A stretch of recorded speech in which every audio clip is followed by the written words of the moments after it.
In the previous episodes, the students described how they would use degrees and gips to measure how much a student had rotated. In this episode, they reflect on how to measure rotation and what various units of measure mean. So in your own words, how would you describe a degree to someone else? A drawing to describe a degree. Mm-hmm. Okay, Oh. we'll try this. Okay. A circle. Yeah. Oh wait, maybe I should use the compass. We'll try. If you go all the way around a circle, you've gone 365 degrees. And so each degree, like 360 degrees. So I don't know how to explain Well, like, this. let's say this was a person. Mhm. Yeah, I'm gonna use the people thing for a second. Yeah. Like if you're a person and you're trying to describe like degrees of you turning or something, Mhm. like I guess each degree would be like How a much fraction you of a turn. turn. Yeah. Like So unless you return back to the spot that you were at, like unless you turn a full circle around, like if you're facing this tree, mhm. and unless you were facing this tree and then you turn all the way around to face the tree again, you wouldn't go the full 360. Yeah. But then even just like looking a little past the tree, That's over a turn. So that would be like well, like if it's like before you make the turn. So like if you turn just a little okay. bit past the tree, it's like 1 degree. So like if there's 360 trees around you and you're facing one individually, then each one is a Yeah. degree. How would you describe what a degree is? Trees. I don't know. A unit of measurement. I don't know. Yeah, unit of measurement. Like I said, I think of it as like a fraction of a turn. A Like, fraction of a turn. A very little fraction. What fraction? Like each singular degree is 1/360 kind of thing. I think of it like as like what we were talking about yesterday, like as openness. Like how much open is it? And then you measure. Oh, like a door. Mm-hmm. So could you open 1/360th? Yeah. So, yeah. Yeah, if it doesn't have like a lock on it, just Yeah. a little push. Yeah.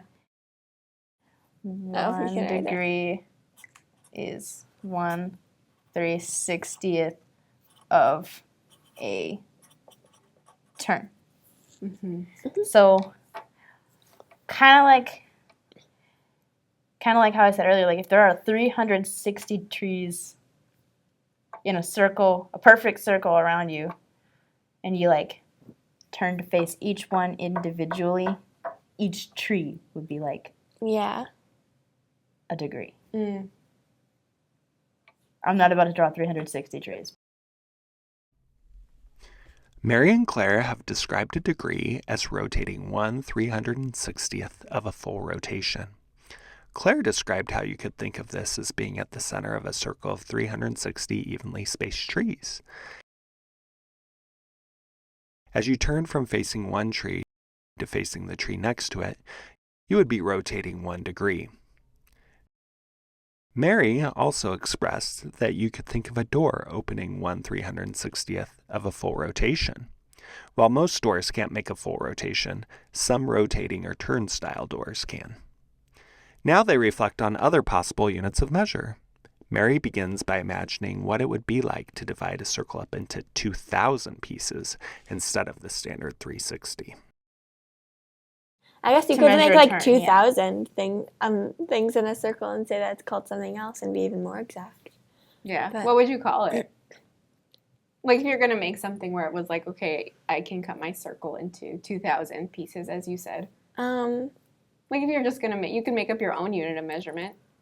Little gifts. I was thinking like dots because you don't really people see those. Oh yeah, dots. Dots. That's a good one. It'd have to be a really big circle. to be able to see them. Massive circle. Size of this room. Yeah. But yeah. Measure a tiny little angle. So, like, if we were thinking about 2 degrees as a fraction or a portion of rotation, what would that look like? 2 3/60th. Yeah. Yeah. So, how are gips and degrees related or not related? Gips are just a bigger thing, like form of degrees. Like how I was saying, like you could make 2,000 of them in a circle and say that it's called something else, and that's just another way to measure it. Mm-hmm. But if you do 8, it's just easier because you can see them better. Yeah. And you can, instead of like looking at each line and like 1, 2, 3, 4, 5, 6, Yeah. 7, Yeah. you could be And like, oh, 1, yeah, 2. so then it would translate to, like, if we use our fraction thing, 45 over 360 Yeah. for each individual gip. Mm-hmm. So, like, a half gip would be 22.5. 22.5. Yeah. 1 half gip equals 0.5. over 360. Yeah. But, like, that kind of thing. Mm-hmm. Yeah. Yeah. So, how would you help someone understand what a degree is? If I came to you, like if you had another student who came to you and you were like, so I don't really understand what a degree is. Only a little bit of a turn. I'd say it's a unit of measurement used to see how open an angle is. Or, like, how much something is rotating. Yeah. Mm.